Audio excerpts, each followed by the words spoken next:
সংসারটারে ভালোবাসি বললেই কিন্তু রোজা রাখাও কিন্তু সংসারে পরিপাটিভাবে কাজ করি। আর কোনো জায়গায় কিন্তু কোনো মানে অগোছালো দেখতেও ভালো লাগে না।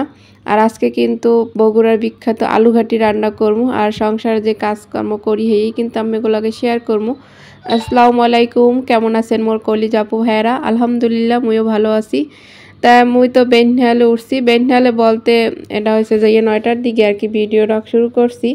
তাই এর চেয়ে দেরি করেও কিন্তু উঠলে ওঠা যায় ঘুম থেকে, কিন্তু উঠি না। কারণ সংসার হলে দেখা গেছে কাজ করতে অনেক দেরি হয়ে যায়, সব কিছু তোর একটা টাইম আছে। আর বেন্যাল উঠে যদি বিছনাটা যদি না গোছাই নেয় তাহলে যতই ওদিকের কাজ করি যাইয়ে ভালো লাগবে না। এরপরে বিছনাটাই আগে গুছাইতে এলাম। আর প্রত্যেকটা নারীরাই কিন্তু সংসারে ভালোবাসে বললেই কিন্তু সুন্দর করে পরিপাটি করে কাজ করে। আর মুইও হার ব্যতিক্রম কিছু না, মুইও সংসারের অনেক ভালোবাসি। এই জন্য কিন্তু রোজা রাখাও কিন্তু কোনো বিশ্রাম নাই। তারপর উঠছি যে সংসারটারে সুন্দর করে একটু কাজ কাম করার দরকার আছে। যেমন বিছনা ঝাড়ু দেওয়া, ঘর ঝাড়ু দেওয়া, এগুলো প্রতিদিনের কাজ। এগুলো যে দিনে কয়েকবার করতে হয় আর কোনো হিসাব নাই। হয়তো বা একবার করে দেখানো হয় আপনাকে মাঝে, কিন্তু এগুলো অনেক দিন দেখানো হয় না অনেক সময়, কিন্তু এগুলো কিন্তু প্রতিনিয়তই করা লাগে কয়েকবার করিয়া। আর রোজা রাখাও কিন্তু কোনো আলসেমি না করি না যে রোজা রাখছি শুয়ে বইয়ে থাকবো। এগুলো যদি নাও করতাম কেউ কিছু কিন্তু বলার আসলে না যে সংসারে অন্য কেউ আছে, শাশুড়ি আছে, ননদ আছে, জাল আছে, এরা অনেক কিছু বলবে, বাইরের লোক এমন কেউ নাই যে বলবে। কিন্তু ওই যে ভালোবাসার টানেই কিন্তু সংসারে কাজকর্ম করা হয়। আর নিজের কাজ করে যদি নিজে ভালোই যদি না বাসতে পারেন তাহলে কিন্তু সংসারে কোনো দিনই মনটিকে কাজ করা যাবে না। তা মুই কিন্তু সবসময়ের জন্য আগে ভাগে যেমন বিছনা গুছাই নেওয়া হয়ে পড়েছে, টেবিলটা সুন্দর করে একটু যা মানে মুছে টুচ্ছে ক্লিন করে রাখি। প্রতিদিন যদি এইভাবে কাজ করা হয় তাহলে কিন্তু দেখা গেছে ঘরে আর ময়লা জমবে না, ধুলাবালিগুলো। এই প্রতিনিয়ত তো প্রতিদিন ঢাকা শহরে বাড়ি যে জায়গায় অনেক কিন্তু ধুলা জমতেই থাকে। আর এই ধুলাগুলো যদি একদিন না মোছেন তাহলে দেখা গেছে অনেক গুলো জমে থাকে। আর মুই তো দেখতেই পাইতেছেন মুই প্রতিটা কোনায় কোনায় কিন্তু সুন্দর করে ঝাড়ু দিয়েছি, যেমন খাটের তল টল বইয়েই কিন্তু আনা যায়। আবার চিপা চাপা জায়গাগুলো কিন্তু সুন্দর করে ঝাড়ু দিই সবসময় লইগে। আর এইভাবে ঝাড়ু দিয়ে দেখে কিন্তু একবারে সবসময়ের জন্য নিট অ্যান্ড ক্লিন থাকে, কোনো ময়লাই দেখা যায় না। মানে হাতের নাগালে চোখের উপরে যেগুলো পড়ে আর কি, চোখ দিয়ে যে দেখতেই পাইতেছেন র্যাকের তল, টেবিলের নিচ সব কিছুই কিন্তু সুন্দরভাবে মুই সবসময় এইভাবে মানে ঝাড়ু দিই। আর এই ঝাড়ু দেওয়ার সময় এত বাতাস আইছে মোর ঘরে, সব যেগুলো ঝাড়ু দিয়েছে আবার রিটার্ন কিন্তু ভিতরে চলে গেছে। মানে এই যে বাতাসই দেখতে পেয়েছে, বাতাস কিন্তু শুরু হয়ে গেছে। এই যে মোর এই ফুল গাছটা লড়তে আছে, তারপরে এই যে ঝাড়ু দেওয়ার লগে লগে দেন সব দৌড়াইতে আছে। এই মুহূর্তে মোর পোলা মেয়ের কইতেছে যে ওই রুমে জানালা আটকাও, কারণ কয়দিন ধরে বাইরে কিন্তু বেশ বাতাস। তাই ফাইনালি কিন্তু ঝাড়ু টাড়ু দিছি। আর বাতাস আয় দেখে মানে ঝাড়ু দিতে কষ্ট হয়েছে, এই জন্য অত ভালোভাবে ভিডিও করতে পারিনি। তা যাই করছি আমি এগুলোকে এই যে শেয়ার করলাম। এখন কিন্তু দেখতে মধ্যে বেশ ভালো লাগতে আছে। এই যে এই পাশে কিন্তু র্যাক, ফ্রিজ, তারপর টেবিল। আর নিচের দিক তাকাইলেই মনটা ভালো লাগে যে নিচে কোনো ময়লা নাই, ধুলা নাই, তারপরে টেবিল পরিষ্কার আছে। সব কিছু যেদিকে তাকাই ধুলাবালি কিন্তু একটু কম লাগে।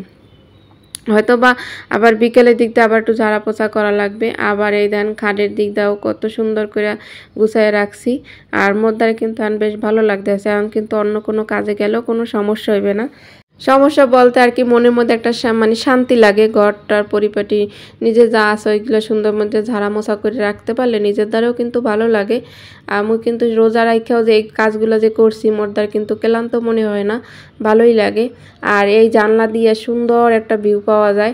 এই যে পাশে কিন্তু আম গাছ, নিম গাছ, তারপরে আম গাছ আর নিম গাছটাই বেশি এনে।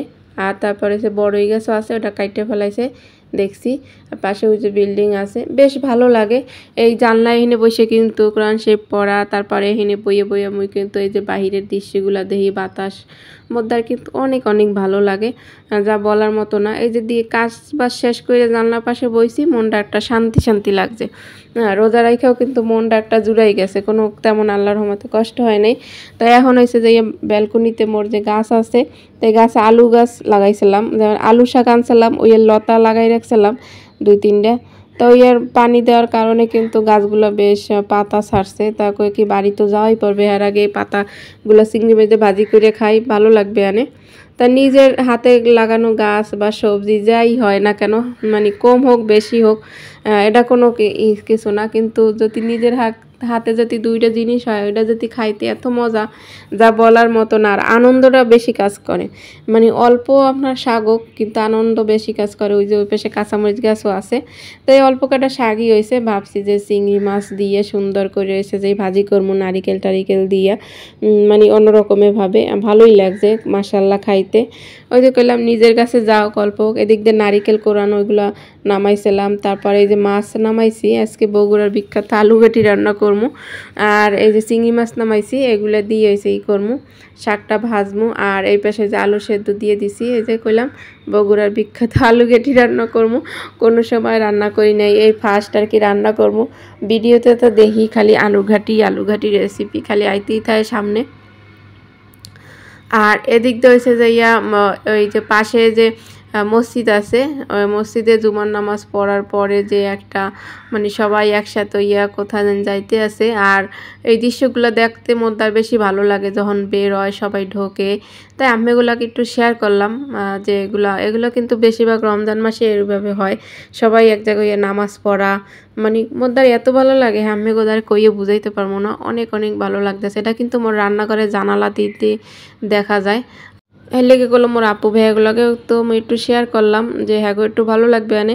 আর যেহেতু রান্না করতে আইসি আর এই মুহূর্তের দৃশ্যগুলো দেখলাম, এই জন্য কিন্তু মোর দ্বারা একটু ভালো লাগলো আর আমি এগুলোকে একটু শেয়ার করলাম। আর এর মধ্যে কিন্তু মোর আলু সেদ্ধ হয়ে গেছে, আর এইগুলো ছোলা সিলে নিতে আসে, আর কিন্তু বেশ ভালো গরমই আছে, একবার ঠান্ডা হয়ে যায় নাই, তাও একটু সিলে নিতে আসি কারণ গরম গরম আলুগুলো ম্যাশ করলে বেশ মানে সুবিধা হইবে। আমি কিন্তু সবসময় স্টিলের গ্লাস দিয়ে, মানে আলুগুলো গরম তো গরম থাকা অবস্থায় হাত দিয়ে তো আর ডলা যাবে না, এইভাবে স্টিলের গ্লাস লই সুন্দর করে মতলে বেশ ভালো সফট হয় অনেক। আর গরম গরম থাকা অবস্থায় আলু ভর্তা করলে বেশ অনেক সুবিধা আছে। আর ঠান্ডা হয়ে গেলে গিল্ডে হয়ে যায়, মানে মানে হইতে চায় না, ফিনিশ হইতে চায় না, একটা মসৃণ যে ফিনিশ ভাব, মানে সিটতে যায়, মনে হয় যে আবার সেদ্ধ করি, মানে সেদ্ধই হয় না এরকম একটা ভাব হয়। আর বেশ দেখছেন অল্প একটু সময়ের মধ্যে কিন্তু মোর আলু ঢলা হয়ে গেছে।